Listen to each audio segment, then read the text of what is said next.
Then, friends, we will discuss the messages posted today in the group. एक बहुत ही बार बार हम लोगों ने जिसकी चर्चा की, ऐसा एक कोट है महर्षि रमन का, whatever is destined not to happen will not happen, try as you may. जो नहीं होना तय है वो नहीं होगा, आप चाहे कितना भी यत्न कर लीजिए, कितने भी एफर्ट्स कर लीजिए। जो नहीं होना है वो नहीं होगा, महर्षि कह रहे हैं। Whatever is destined to happen will happen. Do what you may to prevent it. और जो होना तय है वो होगा, चाहे आप उसको रोकने के लिए कितना कुछ कर लीजिए। दिस इज सर्टेन, यह निश्चित है।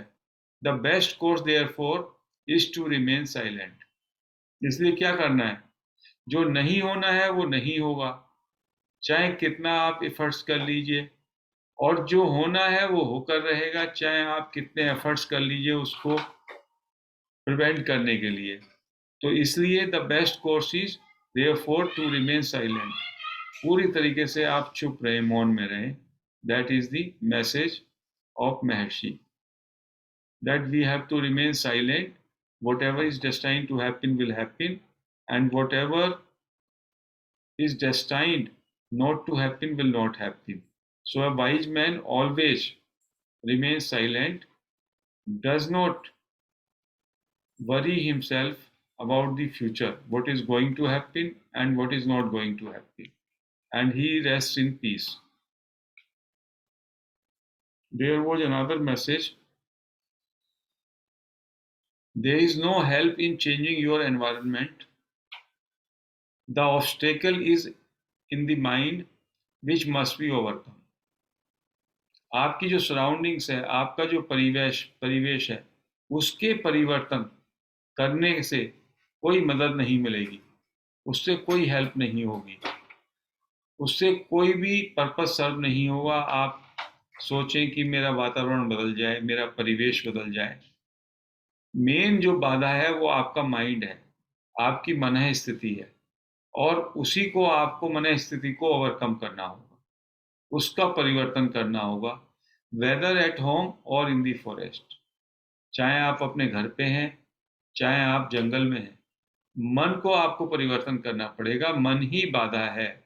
If you can do it in the forest, why not in the home. यदि आप समझते हैं आप जंगल में जाके बैठ के अपने मन को काबू कर लेंगे, उसको शांत कर लेंगे, तो आप घर पे क्यों नहीं कर सकते? Therefore why change the environment.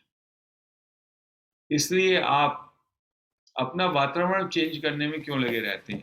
Usually what happens, our mind tells, okay, यहाँ पे आपको ध्यान कैसे कर पाएंगे, आप सेल्फ इंक्वायरी प्रैक्टिस कैसे कर पाएंगे? शांत जगह होनी चाहिए, पर्वत में होना चाहिए, गुफा में बैठना चाहिए, नदी के किनारे, वहां पे लगेगा ध्यान। जो ध्यान लगेगा वो ध्यान टूट भी जाएगा। और जो मन है, यदि मन स्थिर हो जाए, तो आदमी फिर कहीं पे भी खड़ा हो, ट्रैफिक में खड़ा हो, घर में हो, बाहर हो, ट्रेन में बैठा हो, कहीं पे भी वो अपने मन को स्थिर कर सकता है। तो महर्षि ने कहा, बाहर का जो स्थिति है, बाहर का जो परिवेश है, बाहर का जो वातावरण है, उसके बदलने से नहीं होगा, मन को बदलना है। मन में स्थिरता लाओ, मन को शांत करो, और उसके लिए ये मत सोचो ये परिवेश अच्छा है, वो परिवेश अच्छा है। शायद कभी कभी शुरुआती टाइम में परिवेश का कुछ फर्क पड़ता है, जैसे सत्संग है, ज्यादा लोग एक साथ कर रहे हैं, या कोई एक ऐसी स्थिति है जहां पे कि कोई डिस्टरबेंस ना हो, लेकिन वो क्षणिक है। उसका मतलब आप वहां पे जाते हैं, उसके बाद भी मन के संकल्प और विकल्प वो आपको हमेशा परेशान करते हैं। आप देखिएगा, शुरू में जाके तो आपको अच्छा लगेगा सोलिट्यूड में, बट जो मन के अंदर विचारों का आवागमन है वो नहीं छूटता। आप चाहे पिरामिड में जाके बैठ जाइए, चाहे वैली में बैठ जाइए, वहां पे भी गपशप ही करेंगे, वहां भी चैट करेगा, जब तक मन शांत नहीं होगा। और जिसका मन मौन में आ गया, वो घर पे भी रहेगा तो मौन में रहेगा।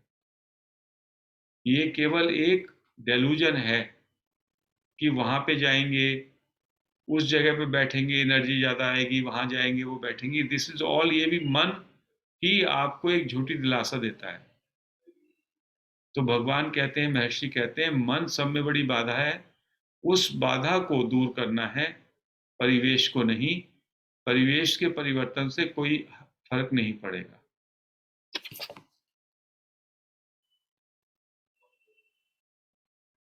एक मदर के विषय में मुझसे किसी ने पूछा होगा, did you give your mother salvation on her death bed? महर्षि से कहा कि क्या अपनी मदर को जब वो मृत्यु की शैया पे थी, जब वो जाने वाली थी, उस समय उनको लिबरेशन, उनको मोक्ष आपने प्रदान किया? महर्षि कहते हैं, can anyone give liberation to another? क्या कोई भी व्यक्ति दूसरे को मुक्त कर सकता है? नो, वंस ओन ज्ञान alone can give one liberation. कहते हैं दूसरे व्यक्ति कभी किसी को मुक्त नहीं कर सकता, अपना ही ज्ञान, अपना ही विवेक, वही उसको मुक्त कर सकता है। फिर किसी ने क्वेश्चन किया, मेहर बाबा सेज ही इज एन अवतार, इज दैट ट्रू? मेहर बाबा भी उनके समकालीन थे और वो अपने को अवतार क्लेम करते थे। तो किसी ने पूछा कि मेहर बाबा तो कहते हैं वो अवतार है, तो क्या ये सही है? वॉट हैव आई टू से? महर्षि कहते हैं, मैं इसमें क्या कहूं? This is a question that seekers after truth need not consider. जो सत्य के अन्वेषण वाले हैं, सत्या अन्वेषणी हैं, उनको ये प्रश्न ही नहीं करना चाहिए। People that are on the lower rungs of the ladder waste their energy over such questions. जो नीचे के पायदान पे होते हैं, जो सीकर शुरू वाले होते हैं, शुरुआती दौर के, वो अपनी तमाम एनर्जी इसी बात पे वेस्ट करते हैं, वो व्यक्ति कैसा है, वो क्या लेवल है उसका, वो अवतार है कि नहीं है, वगैरह वगैरह। एवरी वन इज एन अवतार ऑफ गॉड। महर्षि ने कितनी बड़ी बात कह दी। एवरीबडी इज ए अवतार ऑफ गॉड, हर एक ही तो ईश्वर का अवतार है। Everybody is a divine fragment. हम सब अवतारी तो हैं, हम सब उसी के अंश हैं। One who knows the truth sees the God in every face and everyone else as a manifestation of God. जैसे ही आप रियलाइज हो जाते हैं या जान लेते हैं, ज्ञान हो जाते हैं, तो वो सब में वही ईश्वर का दर्शन करते हैं। सभी व्यक्तियों में, सभी प्राणियों में, सभी वस्तुओं में उनको लगता है वो सब ईश्वर का ही मैनिफेस्टेशन है। तो बेसिकली हम जो ये बात कहते हैं, वो उपलब्ध है, वो ज्ञानी है, वो अवेकेंड है कि नहीं है, ऐसा संशय चलता रहता है। ये सब बातें जो हैं निराधार हैं, इनमें हमारा टाइम वेस्ट होता है। आज की जो मैसेज हैं छोटे छोटे हैं, इससे दो तीन चीज़ें ये हमको ग्रहण करनी है। एक तो हमारे परिवेश, हम परिवेश के चक्कर में बहुत फंसे रहते हैं, यहाँ दौड़े वहां दौड़े। शुरुआती दौर में साधक ऐसा करता भी है। I also remember somebody will tell, वहां पे he is a great seeker, he is a great master, we will be tempted to go there, और we will tempted to go to some a pious place, this and that. और उसी में घूम करके हमको लगता था as if we have achieved something. वो भी एक फेज होता है साधना का, लेकिन बाद में ये समझ में आता है वो सब भी ऐसी, उसमें कुछ उतना है नहीं। हालांकि that is a important journey और important step, movement in your life journey. लेकिन यदि जो लोग उसी में चक्कर लगाते रहते हैं, वो भी एक डेलूजन है। क्योंकि परिवेश के परिवर्तन से आपके मन पे कोई विशेष प्रभाव नहीं होता, वो एक आकस्मिक प्रभाव होता है। जैसे आप कहीं नई जगह पे जाते हैं सैर सपाटे के लिए, पिकनिक के लिए, तो भी शुरू में आपको थोड़ा सा 2-4 घंटा, एक रात की शांति मिलती है, फिर आप वापस घर पे दौड़ना चाहते हैं। तो जो मेन बाधा है वो मन है। परिवेश को छोड़ो और मन पे अपना ध्यान करो। बहिर्मुखता हो गया, परिवेश का मतलब हो गया बहिर्मुखी होना, और मन का मतलब हो गया अंतर्मुखी होना। तो अंतर्मुखता आनी चाहिए, ना कि बहिर्मुखता।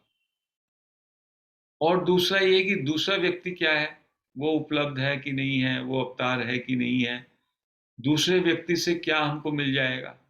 ये सब बातें भी जो हैं ये शुरुआती दौर में शायद रेलिवेंट हों, लेकिन जब आप गहराई से साधना के पथ पर हैं, तो ये सारी बातें भी इररेलेवेंट है। आपको स्वयं ही काम करना है अंतर्मुख होकर के। ये सारी की सारी चीजें बहिर्मुखता में आती हैं। बहुत बार मैंने देखा बड़ी भीड़ हो जाती है, वो सर आए हैं, वो सर आए हैं उनसे मिलने, और वहां बातें सब ऐसी होती हैं, आप बातों का उनका वो देख लीजिए, बातों में क्या ऐसा सब्सटेंस होता है?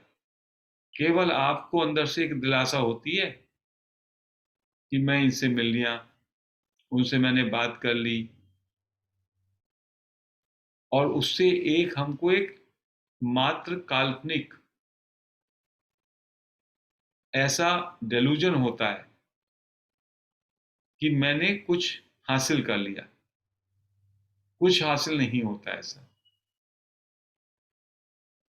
रिलेटिव वे में थोड़ा होता है। रिलेटिव वे में आपको यदि साइकोलॉजिकली भी सेटिस्फेक्शन होता है, तो उससे भी कहीं मन जो है ठहरता है, लेकिन उससे कोई बहुत बड़ी ठहराव नहीं आएगी। बहुत बार बहुत ज़्यादा गहराई पे नहीं पहुंचेंगे आप। गहराई के लिए आपको सेल्फ इंक्वायरी प्रैक्टिस, अच्छे संतों की वाणी, और अपने मन पे काम करना पड़ेगा। ये जो है आज के मैसेज का निचोड़ है। तो हम आज इस चर्चा को यहीं समाप्त करते हैं।